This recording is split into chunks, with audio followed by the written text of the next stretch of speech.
tout le monde connaît Disney, je pense. En tout cas, si jamais Bien on ne vit pas évidemment. dans une grotte, on connaît l'empire Disney. Disney qui avance, pour moi, Disney, donc quand j'étais gamin, c'était les dessins animés de princesses et éventuellement deux, trois autres trucs. Déjà à l'époque, il y avait Pirates des Caraïbes. Mais maintenant, Disney, on ne se rend pas compte, mais il y a un certain monopole qui s'est installé parce que Disney, c'est aussi Star Wars, c'est plein de films différents, notamment plein de séries aussi. Il y a plein de séries qui sont produites par Disney. Marvel aussi. Marvel, effectivement, Marvel a été racheté. Donc, c'est Disney maintenant, c'est vraiment un empire, littéralement, c'est l'empire Disney. Mais Disney, au début, qu'est-ce que c'était? C'est... Non. Il y a... J'ai Cyril qui vient de me prendre en photo. Alors, j'ai juste... Petite pause de 2 secondes. Excusez-nous Arrête, t'es magnifique. pour ce contretemps. On vous enverra la photo. Ah, il était beau en vrai. Enfin. T'étais vraiment beau. Voilà, parfait. Alors, du coup, Disney, c'était... Merci Cyrielle. J'ai une belle photo sur l'appareil photo maintenant, coucou. Du coup, Disney, au début, c'était pas cet empire, en fait. Disney, au début, c'était un truc très très simple, très humble. Donc au début, on a Walt Disney, évidemment Walt Disney qui est une personne. Moi je savais pas quand je pensais que Disney en fait c'était un truc, un nom inventé, tu sais. Mais en fait c'est voilà, donc c'est Walt Disney qui naît en 1901 aux États-Unis et qui va se passionner de train quand il a 10 ans. Voilà, donc Disney, il était fan de train, mais un truc de ouf. Il y avait son oncle qui travaillait sur les voies de chemin de fer, qui était cheminot. Et du coup, lui, il a fait ses petits travaux d'été sur les voies de chemin de fer, à donner les journaux, etc. aux voyageurs. C'était sympa.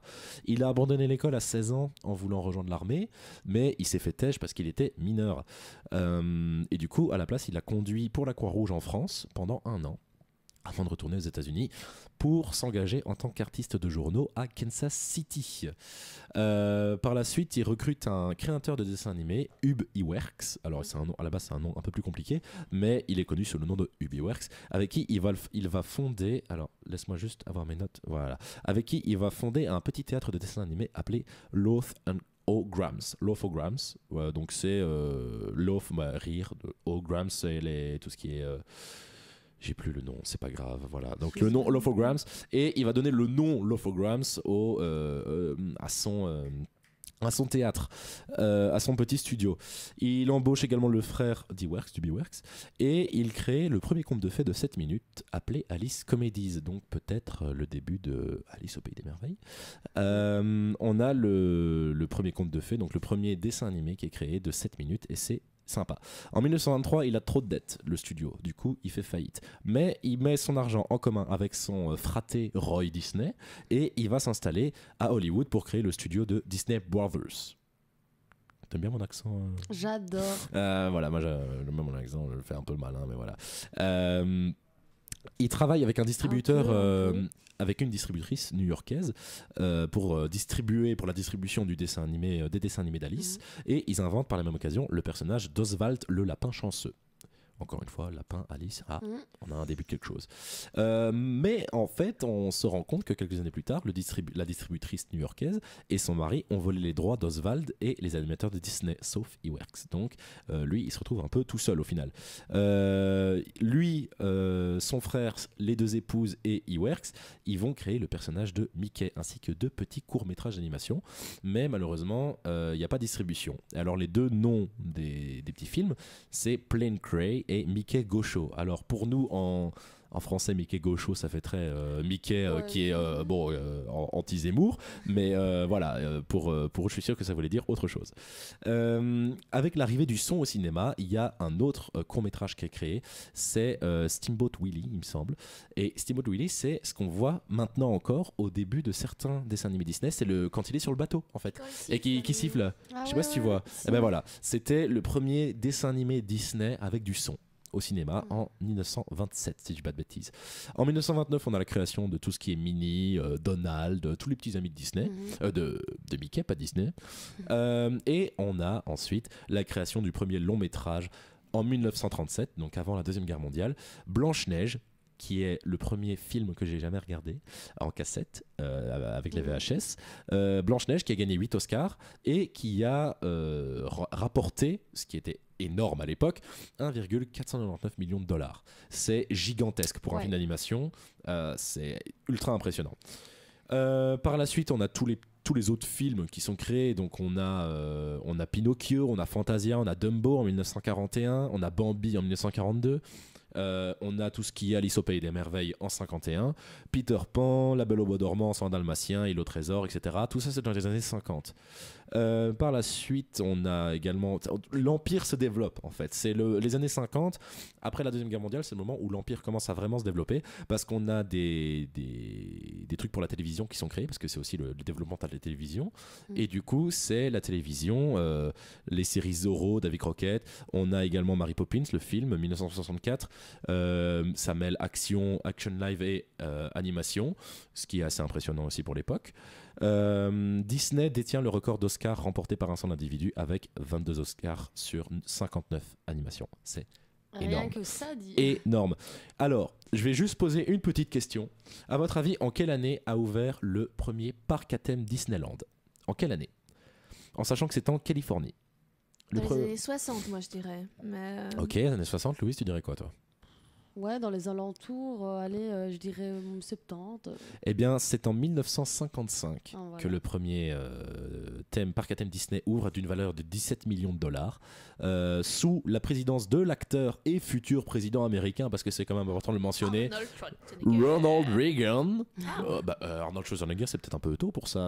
Ah non, lui c'est Californie. Oui. Mais du coup, l'ancien président américain, petite dédicace à Retour vers le futur qui m'a appris cette anecdote quand j'avais 10 ans. Du coup, c'est le futur président américain Ronald Reagan. Petite ouverture avec Walt Disney, super sympa, c'est cool. On a un petit parc à thème, génial. L'Empire continue de se développer, de plus en plus de films. Les princesses Disney, on connaît. C'est vraiment quelque chose que tout le monde encore maintenant connaît. Tout le monde peut au moins citer un film Disney, mais c'est quelque chose qui fait peur. Parce qu'avec l'arrivée du 21e siècle, on a le commencement des rachats. Donc ce n'est pas comme pour nous les rachats polo ou rachats ceci, rachats cela. Non, là c'est vraiment des rachats qui rapportent un peu plus. C'est un rachat qui fait en sorte que ça devienne un monopole. On l'a dit juste avant, c'est rachat donc de Marvel, c'est rachat de Star Wars, donc c'est tout ce qui est Lucasfilm, ça a été racheté.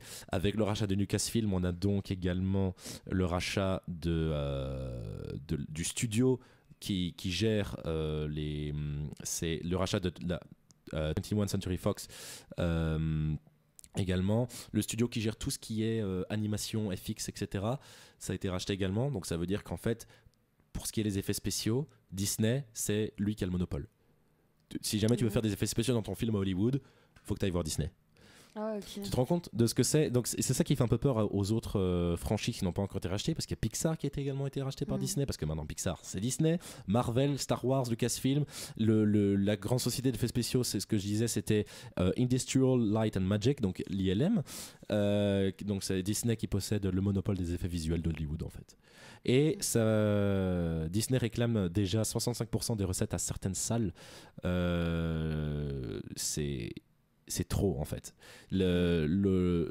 On a une expansion qui commence à vraiment faire peur à tout ce qui est petite production. C'est ça, parce que après pour rentrer sur le marché, c'est impossible. Ça commence à devenir compliqué. En tout cas, pour faire vraiment, c'est plus possible de se hisser à ce niveau en fait. Le niveau de Disney est à présent pour moi inatteignable et il n'y aura pas de down en fait, parce qu'il y a trop de franchises qui ont été récupérées et qui marchent, des franchises qui marchent encore maintenant, et donc voilà, c'est l'histoire de Walt Disney et l'histoire de l'Empire Disney tel qu'il est aujourd'hui que je viens de vous présenter. Mais c'est fou parce que en plus de ça, moi j'ai entendu, ils rachètent plein de choses parce qu'ils perdent bientôt les droits sur Mickey. Parce qu'en fait, ça va faire...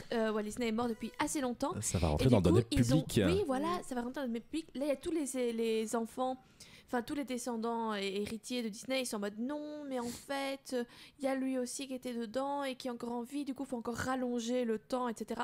Ils essaient de tirer au maximum avant que Mickey rentre dans le domaine public, parce que dès qu'il rentrera, ils vont perdre de ouf. Et donc, ils ont commencé à partir de là à racheter plein de choses. Et ça fonctionne. Et ça fonctionne. Ça fonctionne. C'est ce qu'on peut constater, c'est que ça fonctionne effectivement. Donc on a eu la production des 3 derniers Star Wars, gros films Star Wars, la fin de l'Énéade en l'occurrence sur la saga Skywalker. Et ce sont des films très controversés, donc moi je trouve on sent bien la patte Disney quand même. Oui, je trouve que en fait j'aime beaucoup tout ce qui est dans ces 3 films, j'aime beaucoup tout ce qui est animation, tout ce qui est FX, tout ce qui est les effets spéciaux, l'image est bien, mais bon voilà, il n'y a plus la patte de George Lucas et ça se sent, je trouve.